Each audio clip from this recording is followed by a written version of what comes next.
In an online setting, it is important that you help to establish a healthy, productive, respectful environment. Here are some essential principles of good netiquette. Number one, remember that netiquette varies depending on context. What you might say in a YouTube comment is different than what you would say in an online class. Take time to observe the environment before you post so that you know the conventions of the environment. You are probably familiar with the conventions of a YouTube comment thread. Comments are casual, opinionated, sometimes silly. I would not use those conventions in a classroom comment thread. Notice how in the classroom comment thread here, people are using their real names rather than nicknames or pseudonyms. The commenter mentions a previous person's name in his own comment. Well said, John, I totally agree. The writer tries to find areas of agreement before expanding on areas of disagreement. Comments are more fleshed out with much more evidence provided. This is an academic context, so the goal is to explore ideas fully and to expand on or provide nuance to other people's ideas. This leads me to rule number 2. Be more formal with teachers and classmates.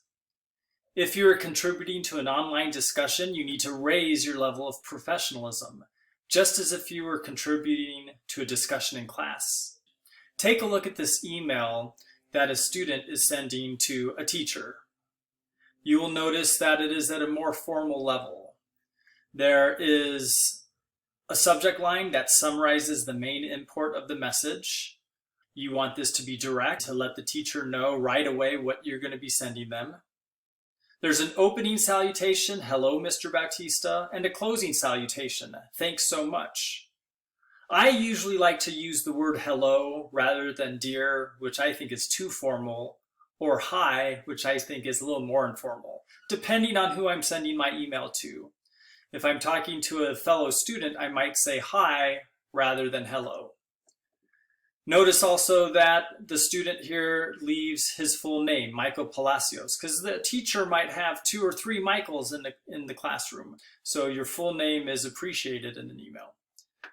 Finally, the email message itself gets right to the point. I have a quick question about today's assignment, saving the teacher time and letting the teacher know exactly what you need.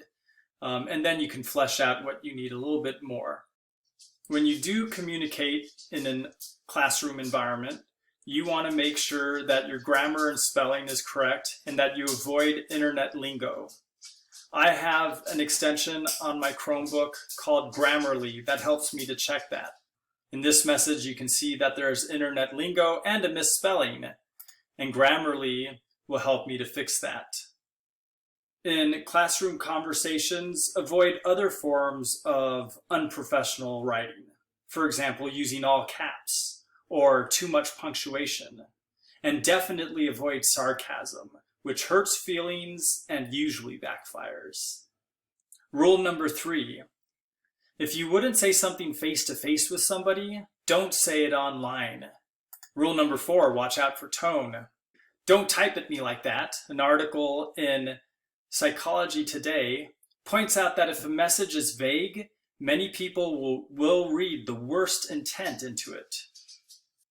If I reply with yep, somebody might interpret that as, I don't really care about you and I don't really have time for you. In fact, I don't even have time to capitalize or put a period at the end of my sentence. Instead, use yes, or even better, yes, that's a good idea. Notice that I am using some words to create an emotional tone. Thanks for your help doesn't really add anything new to my message, but it does tell the receiver that I am grateful for what they're doing as part of our group. Bad behavior makes the spaces we have on the internet less pleasant and less useful. In the end, this all boils down to one thing: be respectful of others.